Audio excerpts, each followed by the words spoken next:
నేను మీ Venkatesh. Welcome to VWD news Venky with Telangana YouTube channel. అయితే కవితక్క ఉద్యమం చేస్తున్నది బీసీ ఉద్యమం. నిజంగా ఎవరి కోసం చేస్తూ ఉన్నది? బీసీ ప్రజలందరికీ ఒక క్లారిటీ వచ్చింది. అంటే కొందరు నాయకులకు క్లారిటీ ఉన్నదో లేదా అని వీడియో చేస్తూ ఉన్నా. ఇదివరకే దీనిపైన ఒక వీడియో చేసిన, ఎందుకంటే వాయిస్ అనేది వీడియో చూపించకుండా వీడియో చేసిన, ఒక స్క్రిప్ట్ తీసుకొని వీడియో చేసిన. మన TMR న్యూస్ ఛానల్ ఉంటుంది, ఈ ఛానల్లో కూడా క్లియర్గా వివరించే ప్రయత్నం చేస్తా.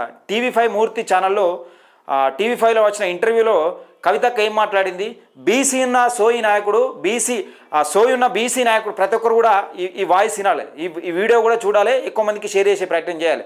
ఎవరు కానీ ఉద్యమాలు ఉట్టియే ఎత్తుకోరు. అగ్రకులాలు కూడా బీసీ ఉద్యమం చేస్తున్నట్టే దాని ఇంకా మతభేదం ఉంటుంది. అది సోయి లేని బీసీ కొందరు నాయకులు ఈ కవితకు మద్దతు తెలుపు అని, బీసీ సంఘాల మద్దతు తెలుపు అని చెప్తా ఉన్నారు. ఆ బీసీ సంఘ నాయకుడు ఎవడు, తలకాయలు కుదబెట్టేటోడు ఎవడు, అందరికీ క్లారిటీ వచ్చేసింది. మీకు తెలుసు. ఇక నేను మళ్ళీ నా నోట చెప్పదలుచుకోవాలి, ఎందుకంటే కొంచెం పెద్ద మనిషి, పెద్ద ఆయన చేసిన పనులకు బీసీ సమాజం తలదించుకునే పనులు చేస్తూ ఉన్నాడు. ఏదేమైనప్పటికీ కవితక్క ఒక పక్కా క్లారిటీతోనే బీసీ ఉద్యమం చేస్తూ ఉన్నదని నేను చెప్తా ఉన్నా, క్లారిటీగా నేను చెప్తా ఉన్నా. ఎందుకంటే కవితక్కకు అవసరం లేదు. 9.5 సంవత్సరాలు బీఆర్ఎస్ పార్టీ హయాంలో పరిపాలిస్తున్న నేపథ్యంలో కవితక్క ఏ రోజు కూడా బీసీల గురించి మాట్లాడలే, ఎస్సీల గురించి మాట్లాడలే. దళిత బంధు పెట్టి నిజంగా వేల కోట్లు దండుకున్న బీఆర్ఎస్ పార్టీలో ఉన్న ముఖ్య నాయకులే 3 లక్షల రూపాయలు నిజంగా దళితులకు రావాల్సిన సొమ్మును కమిషన్ల రూపకంలో 2-3 లక్షలు తీసుకొని దళిత బంధు పెట్టించిన కేసీఆర్ స్వయంగా చెప్పినా కానీ ఆ రోజు నాయన మరి ఎందుకు గట్లెందుకు అవుతుంది, మన పార్టీలో దళితులకు ఎందుకు నష్టం చేస్తూ ఉన్నారు, దళితుల దగ్గర ఎందుకు కమిషన్ తీసుకుంటా ఉన్నారు అని ఏ రోజు కూడా మాట్లాడలేదు. దళిత ముఖ్యమంత్రి అర్ధరాత్రి వీకేస్తే ఏ రోజు కూడా అయ్యా మరి దళిత ముఖ్యమంత్రి ఎందుకు వీకేస్తున్నావు, గట్ల దళితుడు అయ్యా అని ఏ రోజు కూడా మాట్లాడలే.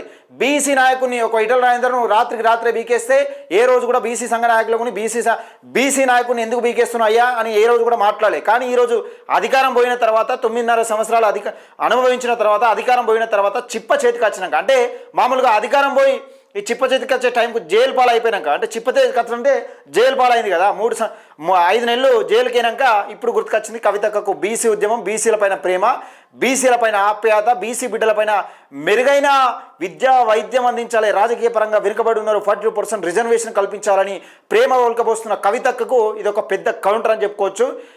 కవితక్కను సపోర్ట్ చేసే బీసీ నాయకులందరూ ఈ వీడియో చూడాల్సిన అంశం. ఎవరు కానీ వట్టుగానే చేయరు. ఇప్పుడు నేను ఇక్కడ ఈ స్థాయి నుంచి నేను ఎదుగుతా ఉన్నా అంటే ఆయన ఏం చెప్పిండు, మూర్తి గారు మీరు ఒక జర్నలిస్ట్గా ఎదిగినారు, జర్నలిస్ట్గా స్టార్ట్ అయ్యి మీ ప్రస్తావన TV5కి ఒక ఓనర్ అయిపోయినారని మాట్లాడినారు కదా. ఈరోజు మరి కవితక్క ఉట్టినే ఎందుకు ఉద్యమాలు చేస్తూ ఉన్నది? 5 నెలలు జైలుకు వచ్చింది కదా, దాదాపు 300 కోట్ల స్కామ్ చేసి లిక్కర్ స్కామ్లో దొరికి 5 నెలలు జైలుకు వచ్చింది కదా. మరి ఎందుకు చేస్తూ ఉన్నది బీసీ ఉద్యమం? అది తెలంగాణలో బీసీ ఉద్యమం లేస్తూ ఉన్నది, బీసీ ఉద్యమం ఊపందుకుంటున్నది, బీసీ ఉద్యమమే మిగిలి ఉన్నది, తెలంగాణలో బీసీల రాజ్యమే మిగిలి ఉన్నది. అందుకని ఈ బీసీ ఉద్యమాన్ని పక్కకు పెట్టుకొని, బీసీ ఉద్యమ నాయకులను పక్కన పెట్టుకొని ప్రతి ఒక్క నాయకుడు కూడా, అగ్రకులాల నాయకుడు కూడా చెప్పడు, రేవంత్ రెడ్డి కూడా చెప్పడు, ఇది బీసీల ఓట్లతోనే మేము గెలుస్తున్నామని ఎవడు చెప్పడు. కానీ బీసీలకు ప్రాధాన్యత వేస్తున్నామంటేనే బీసీల బొనిక్కా విసుకుతారు, ఎస్సీల బొనిక్కా విసుకుతారు, ఎస్టీల బొనిక్కా విసికి వీళ్ళు రాజ్యాధికారం దిశాగా ముందుకు అడుగులు వెళ్ళే ప్రయత్నం చేస్తారు. ఎందుకు మరి రేవంత్ రెడ్డి బీసీ ఉద్యమం పెద్ద ఎత్తున లేస్తున్నప్పుడు ఎక్కడ కూడా బీసీలకు సంబంధించిన అంశాన్ని ఈ కులగణన తప్పు అని ఎక్కడ కూడా మాట్లాడుతున్నాడు. కులగణన మేము దేశవ్యాప్తంగా అసలు కళ్ళు నివ్వరబోయేలా, దేశం మొత్తం మా తెలంగాణ వైపు చూసేలా కులగణన చేసినామని చెప్తున్నారు కదా. అలా కులగణన తప్పదాక కాదా? మరి 10 సంవత్సరాలకు ఉన్న జనాభా ఇప్పుడు కదే జనాభా ఉంటుందా? బీసీలది ఓసీలది మాత్రం పెరుగుతుందా? 8% ఉన్నాడు 15% అవుతాడు, అదే 53% ఉన్నాడు 53% ఉంటాడు, అంతేనా బీసీల జనాభా? ఈ సిగ్గు శరం మనకు ఉండాలి. మనల్ని అడ్డం పెట్టుకొని ఇంకా రాజకీయాలు చేస్తారని చూస్తున్నారు కదా. ఇలా జెండాలు మోసడానికి, జిందాబాదులు కొట్టడానికి, వీళ్ళ పార్టీలను అధికారంలోకి తీసుకురావడానికి మన బీసీ, ఎస్సీ, ఎస్టీ, మైనార్టీ బిడ్డలే కావాలి. కానీ మనం అధికారంలోకి రావడం అవసరం లేదు, బీఫామ్లు మనకు అవసరం లేదు. బీఫామ్లు వీళ్ళు పంచుకుంటారు, మనం జెండాలు మనం పంచుకోవాలి. అది మన బతుకులు. ఒకసారి అర్థం చేసుకోవాల్సిన పరిస్థితి. సరే, ఏదేమైనప్పటికీ మీకు ఒక మంచి వీడియో, ఒక ఎంటర్టైన్మెంట్ ఉంటుంది. నిజంగా బీసీ ఉద్యమం అంటే తెలంగాణలో మరొక్కసారి బీఆర్ఎస్ పార్టీ అధికారంలో తీసుకురావడానికే ఈ కుట్ర కవితక్క అలాగే కేటీఆర్ ఇదంతా కుట్ర పన్నుతూ ఉన్నారు. అంటే కవితక్క సరే, కేటీఆర్కు కవితక్కకు వడకపోయినప్పటికీ కవితక్క కంటే ఒక వర్గాన్ని తయారు చేసుకుని ఇలా వర్గాన్ని ఇప్పుడు బీఆర్ఎస్కి అగనిస్ట్ ఉన్న వర్గాన్ని అలాగే కాంగ్రెస్లో ఉన్న బీసీలను మొత్తానికి ఈ పార్టీల పరంగా ఉన్న బీసీలను, ఎస్సీలను, ఎస్టీలను దగ్గర పెట్టుకుని వీళ్ళకి మచ్చగా చేసుకొని వీళ్ళు ఒక పన్నాగా మడుతూ ఉన్నారు. ఎట్లనే చేసి బీఆర్ఎస్ పార్టీని మరొకసారి అధికారంలో తీసుకురావాలి, బీసీ ఉద్యమాన్ని నీరు కార్చేందుకే ఈ కుట్రలు పడుతూ ఉన్నారు. బీసీ, ఎస్సీ, ఎస్టీ, మైనార్టీలు ఒక్కటి చేయకుండా వీళ్ళు కలవకుండానే ప్రయత్నం కుట్రలు జరుగుతూ ఉన్నాయని నేను మొర మొత్తుకుంటా ఉన్నా. ఆ సోయి లేకుండా ఈ మధ్యలో నాయకుడు కవితక్క చేస్తున్న రైలు రోకో ఉద్యమానికి సిగ్గు లేకుండా మద్దతు తెలిపండి అని ఒక నాయకుడు అన్నాడు. ఆ నాయకుని పేరు ఏందో మీకు తెలుసు, నేను చెప్పదలుచుకోలేదు. సరే, ఒకసారి చూసే ప్రయత్నం చేద్దాం. ఏదేమైనప్పటికీ మన పొట్టగొట్టడానికి మళ్ళా తయారయ్యారు ఈ కల్వకుంట్ల కుటుంబం వారు. ఒకసారి చూసే ప్రయత్నం చేద్దాం.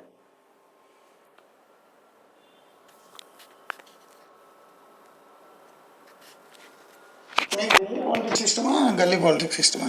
ఇప్పుడు మీరు రిపోర్టర్గా స్టార్ట్ అయ్యి సీఈఓగా ఎదిగారు.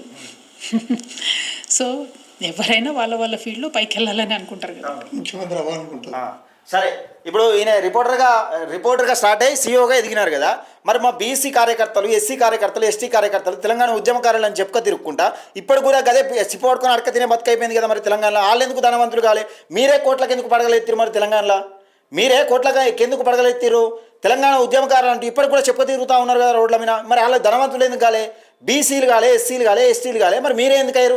ఒక కల్వకుంట్ల కుటుంబం వారి ఫ్యామిలీ మాత్రమే కోట్లకి ఎందుకు పడగలెత్తింది? చెప్పులు గతికిలేని వాళ్ళు కూడా ఈరోజు కోట్ల రూపాయలు సంపాదించుకున్నారు. మరి ఎట్లా సాధ్యమైంది? మరి మా బీసీలు, ఎస్సీలు, ఎస్టీలు మాత్రం ఇక్కడనే పడి ఉండాలి. ఎప్పుడు జెండాలు మోస్తాడు, ఎప్పుడు జెండాబాలు కొట్టుకుంటానే జెండాలు మోసుకుంటా ఈ భుజాల పైన ఈ పార్టీల కండవాలు వేసుకుంటా ఎప్పటికీ అట్నే బికారవుగానే బతకాలి. కానీ మీరు ముఖ్యమంత్రులు కావాలి, ప్రైమ్ మినిస్టర్లు కూడా అవుతారు తలుచుకుంటే. ఎందుకంటే గతంలో ప్లానింగ్ చేసింది కదా ఇలా డాడీ. ఈ మాటలు నిజంగా ఇప్పుడు ఈ అగ్రకులాల మాటలు వింటున్న వాళ్ళు ఎవరైతే కవితక్కకు మద్దతు తెలపాలి, ఈ మన ఇంకో రావస్తే ఇంకో రావుకు మద్దతు తెలపాలి, కేసీఆర్ కూడా చిన్న బీసీలకు పెద్దపీట వేస్తాడని ఎవరైతే మద్దతు తెలపాలని చెప్పేటోళ్ళు ఉన్నారో ఫస్ట్ వాళ్ళను చింతబరి అందుకొని చంపాలి. ఎంత తీసుకున్నావురా, ఎంత తీసుకొని ఈ ప్రెస్ మీట్ పెడుతున్నావురా అని ఫస్ట్ ఏది దొరుకుతుంది చంపాలి, దాన్ని అందుకొని చంపాలి. అప్పుడైతే బీసీ ప్రజలకు తెలుస్తుంది అలా బుద్ధి ఏందన్నది. వెదవల్లారా ప్యాకేజీల కోసం అమ్ముడుపోయి పిచ్చిన కూతురు కూసుకుంటా తమాషాలు చేస్తూ ఉన్నారు. బీసీ ప్రజల బతుకులు ఆగం చేస్తూ ఉన్నారు. 100% ఇప్పుడు అంటే ఎవరు పొలిటీషియన్ డ్రీమ్ అయినా అంతేలేండి. 10 ఏళ్ళకో 20 ఏళ్ళకో ఎప్పుడో వస్తారు. ఇప్పుడే అవుతామని కాదు కదా. ఇప్పుడు ఏమన్నది మీరు సీఎం అవుతారంటే 100% 10 ఏళ్ళకో 15 ఏళ్ళకో ఎప్పుడో ఒకసారి కంపల్సరీ సీఎం అవుతా. 1% ఉన్నోనికి ఆ 1% ఉన్న జనాభా కాసం వీళ్ళు ఓట్లు వేసుకున్నా కానీ కనీసం అసెంబ్లీ ఒక ఎమ్మెల్యే కూడా గెలవరు. అలాంటిది 1%, కేవలం 1%. వీళ్ళ ఓట్లు వీళ్ళు వేసుకున్నా కానీ కనీసం ఒక 2 అసెంబ్లీ సీట్లు కూడా గెలవరు. అలాంటిది వీళ్ళకు కూడా నమ్మకం ఉన్నది. అంటే మనము బీసీలు, ఎస్సీలు, ఎస్టీలు ఎంత అమాయకులు, ఎంత అమాయక గుర్రెలు. వీళ్ళు ఏదైనా చెప్తుంటారు, పైసలు ఎరేస్తే ఈ ఓట్లు అమ్ముకునే బాపతి కాలని వీళ్ళకు కూడా అర్థమైపోయింది. వీళ్ళకు కూడా అర్థమవుతుంది. అంటే మనం జెండాలు ఊపుతున్నాం కదా, మనం చింపుకొని బట్టలు చింపుకొని ఫర్రని ఇట్లా చింపుకొని మనం ఇంత కవితకి ఇంత చూపెట్టంగానే కలాసే నా జాగృతి నేను జాగృతిలో పనిచేస్తున్నా, ఇదేదో పెద్ద బిరుదైనట్టు జాగృతి, పెద్ద బిరుదు లక్షలు సంపాదించినట్టు జాగృతిలో పోయి మళ్ళీ జాగృతితోనే 1000 కోట్లు దండుకున్నది. ఇలా జాగృతిని పెట్టి మళ్ళీ పాత టీంలంతా ఓకేసి పాత టీంలో ఉన్న వాళ్ళు ఉన్నారు కదా, ఒకసారి అడుగురి జాగృతిలో ఎన్ని కోట్లు దండుకున్నది అడుగురు ఒకసారి. ఇమీడియట్గా మా పార్టీలో ఉన్న ప్రతి ఒక్కరి లక్ష్యం నెక్స్ట్ ఎలక్షన్లో గెలవాలి, కేసీఆర్ గారు మళ్ళీ ముఖ్యమంత్రి కావాలి. విన్నారా అన్నగాడికి వచ్చిందా? నెక్స్ట్ ఎలక్షన్లో గెలవాలి. ఇలా పార్టీ లక్ష్యం ఏంటంటే మీరు ఎటన్నా పోర్రి, ఏ ట్రైన్ అన్న ఎక్కుర్రి, కానీ ఆ మంద మొత్తం మనకే రావాలి, ఆ మంద మొత్తం మనకే రావాలి. మీరు ఏ తవ్వుకుంటున్నా ఓరి కానీ ఆ మంద మొత్తం మన దానిలోకే తీసుకురావాలి. ఇక బీసీలు చెప్పాలి. ఇక బీసీలు, ఎస్సీలు, ఎస్టీలు ఏ వాదం నమ్ముకుంటారు, ఎవరిని నమ్ముకుంటారు, కీలకంగా ఎవరిని నమ్ముకొని ముందుకెళ్ళే ప్రసక్తి ఉంటుంది. వీమే ఏ దొడ్లకైనా పోవాలి, కానీ బర్రె మాత్రం ఎక్కడైనా తిరిగి రావాలి. ఏ చేనులైనా తిరిగి రావాలి, కానీ మన దొడ్లకే రావాలి అన్నదా. ఇప్పుడు ఎట్లా చేసి మా టార్గెట్ రానున్న ఎన్నికలలో అసెంబ్లీ సీట్లలో మేము ముఖ్యమంత్రులు కావాలని చెప్పినదా? అంత ప్రేమ ఉన్నది. మరి మనం జిందాబాద్ ఎవరి కోసం కొడుతున్నాం? 9.5 సంవత్సరాలు రాష్ట్రాన్ని దోచుకొని విధ్వంసం చేసిన వాడికి మళ్ళీ జిందాబాద్ కొట్టి మళ్ళీ బీసీలు, ఎస్సీలు, ఎస్టీలు కలిసి వీళ్ళందరూ మళ్ళీ రాజ్యాధికారం తీసుకురావాలి. వీళ్ళకు చూడాలి, వాళ్ళ ప్లానింగ్లు వాళ్ళకు ఉన్నాయి. జనాల్ని ఎట్లా మోసం చేయాలనేది పక్కా ప్లానింగ్ కొద్దున్నారు. మోసపోయేటోడు ఉన్న రోజులు మోసం చేస్తూనే ఉంటారు వాళ్ళు. మన తప్పు మన దగ్గర ఉన్నది. మనం బిర్యానీ కోసం ఆశపడి, లేకపోతే పైసలకు ప్యాకేజీల కోసం ఆశపడి మనం జిందాబాద్లు కొడితే మనల్ని ఎవడేం చేయలేడు. ఎవడేం చేస్తాడు? మన బతుకులు ఎవడైనా మారుస్తాడు? అందులో వేరే ఆలోచనే లేదు. లేదు. దానికోసం అందరం కలిసికట్టుగా పనిచేస్తాం. ఇండివిజువల్గా ఎవరి గ్రోత్ వాళ్ళది, ఎవరు ఇండివిజువల్గా ఎవరు గోతు వాళ్ళది, ఎవరి కథ వాళ్ళది. ఎక్కడ తిరిగినా, ఏ షైన్లో తిరిగినా, ఏ షైన్లో మేసినా కానీ బర్రె మాత్రం మన దానికి వచ్చే మన దొడ్లకే రావాలి, మన దొడ్లనే పెండ పెట్టాలి. అది కవితక్క పరిస్థితి. వాళ్ళకి ఉండకపోతే తప్పు, చాలా తప్పు. ఖచ్చితంగా ఉండాలి. ఎందుకంటే పొద్దున్నేసి పని చేయాలంటే ఎనర్జీ రాదు. పొద్దున్నేసి పని చేయాలంటే మోటివేషన్ కావాలి ఎవరికన్నా. ఇప్పుడు కాదురా ఇంకో 10 ఏళ్ళ కన్నా ఇంకో పెద్ద పొజిషన్లో ఉంటాం మనం అనేటటువంటి ఆలోచన వస్తే చాలా జాగ్రత్తగా. ఈ సోయి బీసీలకు ఉన్నదా, ఈ సోయి ఎస్సీలకు ఉన్నదా, ఈ సోయి ఎస్టీలకు ఉన్నదా, ఎక్కడైనా ఉన్నదా? ఇన్ని రోజులకు ఇప్పుడు కార్యకర్తగా జిందాబాదులు కొట్టిన ఒకప్పుడు ప్రారంభమైంది మన కార్యకర్తగా ప్రారంభమైన మన జీవితం, రాజకీయ జీవితం. ఈ రోజు ఎక్కడ స్థాయిలో ఉన్నారో ఒక్కసారి గమనించుకున్నారా? మీరు ఎందరో కోటీశ్వర్లు అయితే చెప్పారు. ఒకసారి ఈమె మాత్రం ఆరాంసే సంపాదించుకున్నది. కంపల్సరీగా ఏం చెప్తుంది, ఈ కార్యకర్తలు కూడా వినాలి. ఈమె జిందాబాదులు కొట్టే కార్యకర్తలు కూడా మేము ఎవరికి జిందాబాదులు కొడుతున్నాం, ఏం కొడుతున్నాం, మా నాయకురాలు ఏం చెప్తున్నది. ముఖ్యంగా బీసీ, ఎస్సీ, ఎస్టీ మైనార్టీలు, ఈమెకు జిందాబాదులు కొట్టే మైనార్టీలు కూడా చూడాల్సిన వీడియో ఇది తప్పకుండా. ఎందుకంటే ప్రతి ఒక్కరికి ఒక గోల్ ఉండాలని చెప్తానుంది. ప్రతి ఒక్కరికి ఒక గోల్ ఉండాలని చెప్తున్నది. మనకు సిగ్గుశరం లేకపోతే మనం ఏం చేస్తున్నాం? ఇప్పుడు మనం ఎప్పటికైనా బానిసగానే పనిచేస్తాం. మేము జిందాబాద్లో కొడతాం, మేము జెండాలే మోస్తాం అంటే నిన్నెవడు బాగు మాస్తాడు? మేము కోట్ర సీసాలకు అమ్ముడు పోతాం, 500 రూపాయలకే ఓటేస్తాం అంటే ఎవరు మాత్రం ఏం చేయగలుగుతాడు? ఎస్పెషలీ మాలాకటి పొలిటికల్ ఫీల్డ్లో ఉండే వాళ్ళకండి. నేను 11 o'clock నుంచి ఇస్తాను జనరల్గా అపాయింట్మెంట్స్. 11కి కిందికి వెళ్తే అసలు మళ్ళీ పైకి ఎప్పుడు వస్తాను నాకే తెలియదు. భోజనం చేస్తామో చేయమో కూడా తెలియదు. పిల్లల పై మా వాళ్ళు కూడా కరెక్ట్ టైంకి వెళ్తారు. అన్న నేను తెలియరు అంటే పొద్దుకి ఇంటికి ఎప్పుడు వెళ్తారో తెలియదు. మా బీసీ, ఎస్సీ, ఎస్టీ మైనార్టీలు కూడా 10కో 9కి ఇంత అన్నం తిని ఒక కదర్ బట్టలు వేసుకొని బయటకు వెళ్ళారంటే పొద్దుకి ఏ టైంకి వెళ్తారో తెలియదు. కానీ మా వాడు మొత్తం రోడ్ల మీద తిరిగి ఈ పార్టీల కోసం జెండాలు మోసి జిందాబాదులు కొట్టి నిలబడి ఒక కోట్ర సీసా తాగి ఇంటికి వస్తాడు. లాస్ట్కి ఏ టైంకి వస్తారో కూడా తెలియదు. అట్లా ఉంటుంది మా వాళ్ళ పరిస్థితి. సిగ్గు మానవులకే ఉండాలి, మన బీసీ, ఎస్సీ, ఎస్టీ మైనార్టీలకే ఉండాలి సిగ్గు. వాళ్ళకేంది? ఉన్నారా లేదా తెలియదు, భర్త తినడా లేదా తెలియదు. అంత స్ట్రెస్ఫుల్ డే కూడా మేము ఎందుకు భరిస్తాం? నవ్వుతూ ప్రతి ఒక్కరితో మాట్లాడతామంటే అల్టిమేట్గా ఒక సందర్భం వచ్చినప్పుడు మనం అనుకున్న డ్రీమ్ వస్తుంది. మనం అనుకున్నటువంటి విధంగా అవుతారమ్మా. మీరు నిజంగా చెప్తానా, మీరు ముఖ్యమంత్రి అవుతారు. మీరు ముఖ్యమంత్రి ఎట్లా అవుతారంటే మా అమాయక బీసీ, ఎస్సీ, ఎస్టీ మైనార్టీ ప్రజలు ఇప్పుడు ఏమన్నారు, ఒకనొక సమయంలో తెలంగాణ వచ్చిన కొత్తల ఈ కల్వకుంట్ల ఫ్యామిలీ గారి అతను ఏమన్నాడు, యజమాని ఏమన్నాడు, కల్వకుంట్ల చంద్రశేఖరరావు గారు ఏమన్నారు, దళితుడిని ముఖ్యమంత్రిని చేస్తా లేకపోతే తల మొండె మొత్తం నరుక్కుంటా అన్నాడు. ఈసారి బీసీని ముఖ్యమంత్రిని చేస్తా అంటారు. మొండెం కాదు మొత్తం కాలి చేతులు మొత్తం నరుక్కుంటా అంటారు. మీతో అవుతుంది కూడా అది. ఎందుకంటే మీతో అవుతుంది కూడా. ఇవరికోసారి ఏసీలు కాబట్టి మళ్ళీ మీతో అవుతుంది అది.